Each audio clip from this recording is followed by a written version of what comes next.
The class went quite well. I think the students seemed eager to participate and they enjoyed the topic. It's even if they don't know all the vocabulary, much of it is familiar to them, I think, and they like to talk about things they know about for sure. They liked the chance to talk a lot. I know they really enjoy communicating, so I think that went relatively well.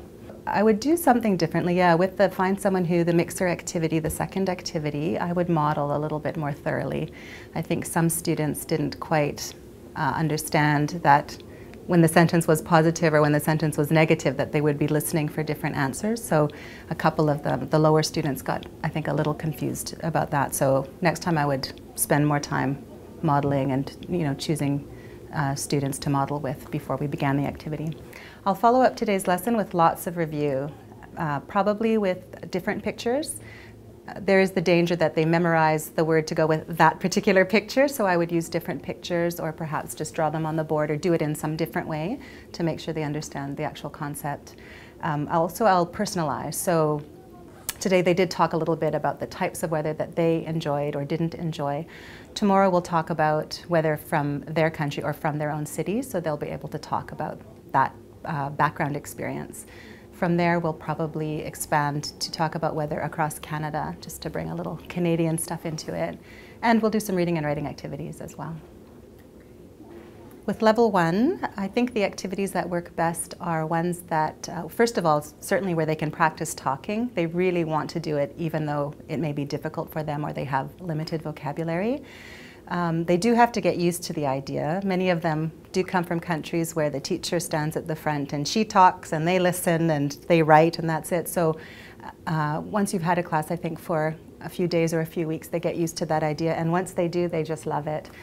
Games work very well too. They like to have a context where it's a little less formal. They can just kind of fool around and they'll often joke and tease each other. We play fish card games and things like that.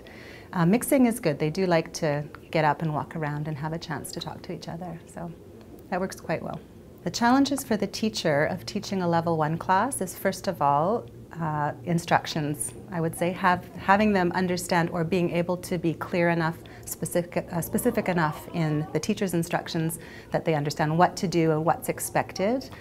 So that's the first thing. First language use is always a big problem. Our classes are often less mixed in terms of first language than we'd like. We do get a large proportion of Chinese speakers, Mandarin and or Cantonese, and the temptation is always there for them to fall back into first language use. So that's a real challenge for the teacher, how to keep them on track, keep them on task, and yet make sure that they understand. I will say that there is the odd occasion where I actually do allow a tiny bit of translation depending on the situation, who the students are.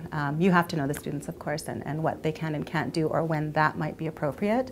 Not very often, I'll stress, very rarely, but I have used it just occasionally. Mostly I want them just to struggle through, and they do eventually see that that is the best way for them to learn. Challenges for the students listening is very hard for them. As a teacher, I have to, this kind of goes, I guess, back to the first question, but I'll tie it in.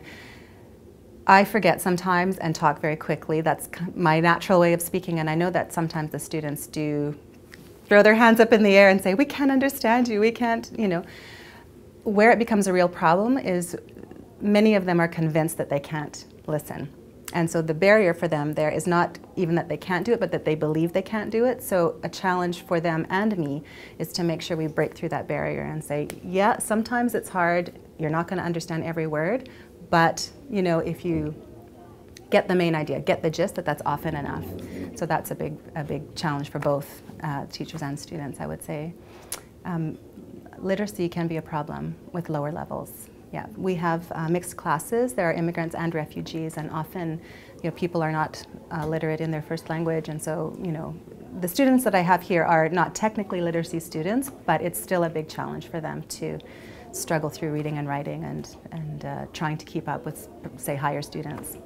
So the multi-level thing is yet another challenge, which you have in every level, of course, but I find with level 1 that the multi-level aspect really shows up in the reading and writing. Many of the students don't have the opportunity to practice English outside the classroom. I do have students that work full-time, sometimes 6 or 7 days a week.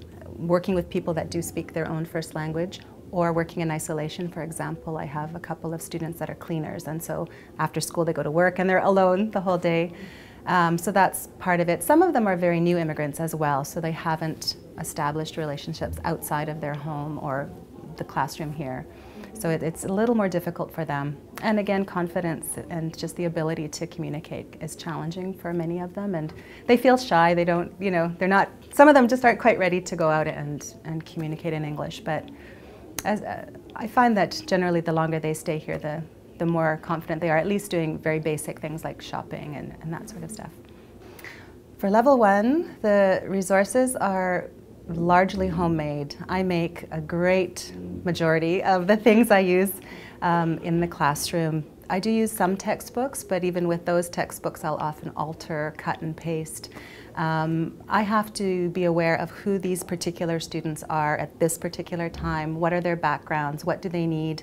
We do have a curriculum and themes that we follow. Nonetheless, for each month I'll do a needs assessment. What does this particular group need? So what I did last time, which worked fantastically, might not necessarily be useful at this, you know, for this class. So for level 1 teachers, you have to prepare to spend a lot of time making stuff. But it's fun, and you know, and it works because it's relevant to that class. At level 1, guest speakers are a little bit more challenging because often guest speakers are not ESL teachers, so they don't necessarily know how to, you know, make the vocabulary understandable or, you know, have the right level. We do some field trips though, relatively simple trips, but lots of fun. For example, we did a unit on employment last week, and I had the students go out onto Commercial Drive with a worksheet with different job names, for example, truck drivers, you know, cleaner, server, and they had to just walk up and down the drive and check if they saw somebody doing that job. So very simple things like that can be a lot of fun and puts it into context. When we learn food, for example, or shopping, food shopping, I'll take them to Safeway or another supermarket and have them check out the, you know, the prices of the food, or they might be asked to ask a question of one of the floor people or the cashier. So it's a kind of a safe way for them to practice their English.